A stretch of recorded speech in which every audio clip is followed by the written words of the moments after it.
Apart from the scandal, there is a very real legal element to the Harvey Weinstein saga.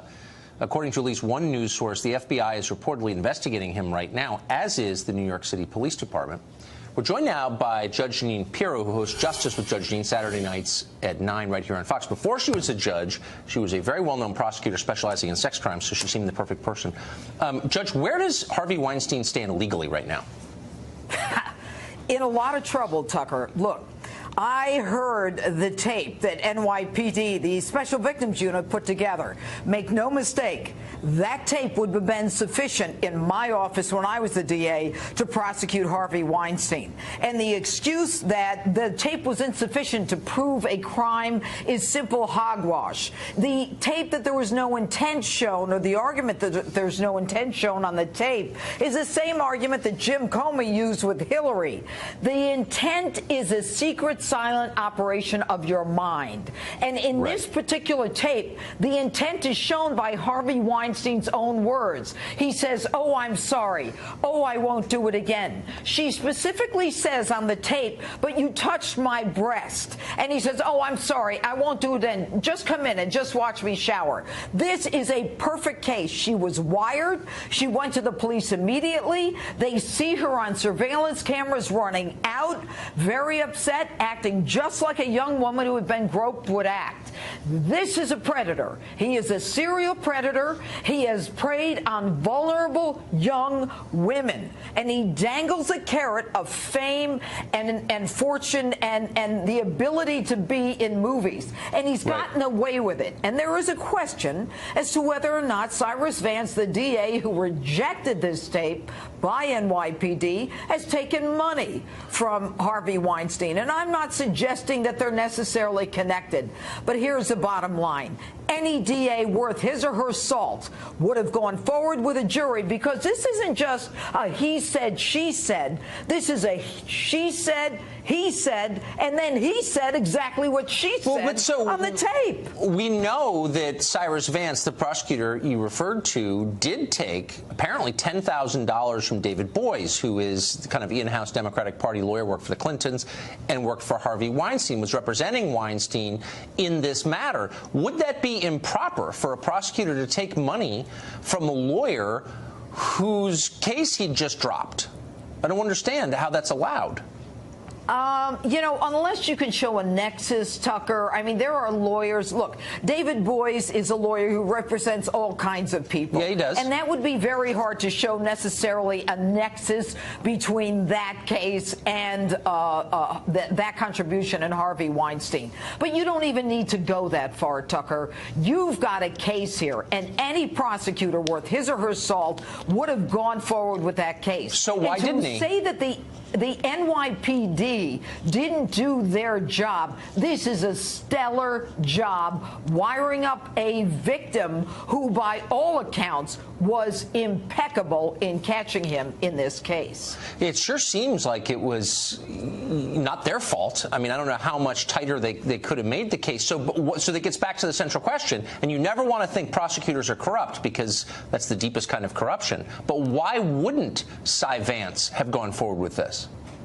Look, I can't get into Cy Vance's mind. I don't know what he was thinking, but it's just as people say. When you've got a case with a high-profile defendant, the prosecutors very often say to themselves, is this going to be worth it? Is she credible? You know, this guy's going to bring in all the big guns. He's going to bring in all the money, all the... But the truth is on the tape, Tucker. There is nothing to argue here. Turn on the tape, let the jury listen to it, and send them into the deliberation room to deliberate. You think of all the cases that don't have that go forward. Really quickly, where does Harvey Weinstein stand now? The Daily Mail is reporting the feds are looking into him, NYPD. Do you think he's in legal jeopardy now? Do I think? I know he's in legal jeopardy right now. This guy is a serial predator. He is a recidivist. Based upon the simple stuff that we've been reading in the media, he has been doing it over and over. He's admitted he's been doing it over and over. And the claim that, gee, I'm sorry, I'm going to get help. Nobody cares, Harvey, if you get help. We are not social service workers. We're in law enforcement. We're DAs. We're in the criminal justice system. It's time for you to fess up, although he already has fessed messed up in many different ways. It's time for justice, period. I don't know how going to a $1,000 a night facility to talk about yourself with a therapist is exculpatory in any way, but they keep pointing to it. Judge Jeanine, former prosecutor Jeanine Pirro, thanks for joining us tonight. I appreciate it. Thanks, Tucker. More and more people coming out admitting they knew pretty much what Harvey Weinstein was up to and yet said nothing. Jane Fonda now says she's ashamed for not going public with what she knew before. Listen. I found out about Harvey about a year ago, and I'm ashamed that I didn't say anything right then. Why didn't you? You're so bold. I was not that bold because I guess it hadn't happened to me, and so I didn't feel it was my place. Why didn't you? You're so bold. You're such a good person. Ugh. Meanwhile, Hillary Clinton wishes people would stop talking about Harvey Weinstein, a major donor to her, and go after President Trump instead. At the same time, though, she says countless allegations against her husband are just old news.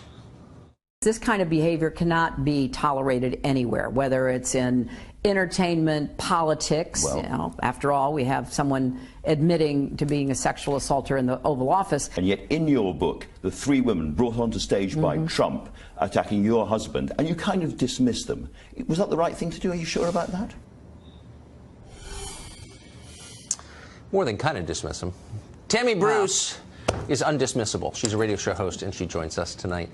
Tammy, what do you? I mean, look, I don't. None of these. Hillary Clinton didn't sexually assault anybody. On the other hand, if you hold yourself up as a defender of all women, you probably ought to defend all women, shouldn't you? Yeah, you should. And this is what's a real tragedy for me as a feminist. The feminist movement clearly has been a fraud all these decades. We have a moment in time where these women, Jane Fonda, Donna Karan, Hillary Clinton, Helen Mirren, Emma Thompson, women who hold themselves up as feminists, were in fact distracting everyone with attacks on Donald Trump. And you heard Hillary Clinton say, an admitted sexual assaulter. That is a lie. He never did, because he is not. And to move that effort to try to distract people is part of the crime here, because while they're doing that and trying to smear a political opponent with a contrived dynamic, in ignoring the carnage in their own town, how many women, while Jane Fonda was silent as an example, and Hillary Clinton was going to parties with Harvey Weinstein, how many young women, how many more in that year were thrown into the Harvey Weinstein volcano? Well, These are the questions that they have to face. And Jane Fonda being ashamed is not enough. She made a decision. What was happening last year when her friend, I believe it was Rosanna Arquette, who told her, what was happening? Well, the campaign was happening.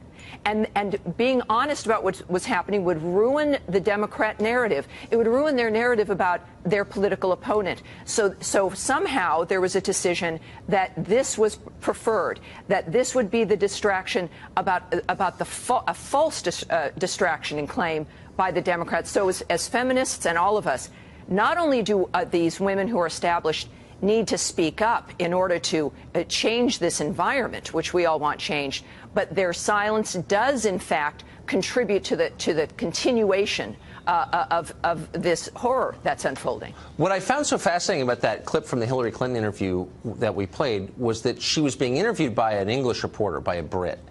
Only a British reporter would have asked her as directly as he did. No American reporter ever would say, wait a second, what about these women who claimed your husband abused and raped them and you dismissed them as liars? Great point. Why doesn't anybody ever say that? It's such an obvious point. Well, it's because there's a deference to her. I mean, she is the hero, and it's difficult. For me, this is difficult. Yes. For all of us, my generation, her generation, is the one that came, before, was to set this table so that we could take our power and make lives that best suited us. And here they are in the moment of need in the 21st century, while they're here and can make an impact, betraying us. And that becomes more of the issue. Now, you saw it with Christiane Amanpour, also with Jane Fonda, being very gentle, whereas at least Fonda admitted it. And the fact is that becomes part of the problem. And when it comes to the huge Democrat donor and fundraiser of Harvey Weinstein, it does go beyond him. And it's all been a fraud of making people look at a shiny object, at Donald Trump, when in fact everything they were complaining about was happening in their own home. Yeah, in spades. Tammy Bruce, thank you for that summation. Thanks, Appreciate it.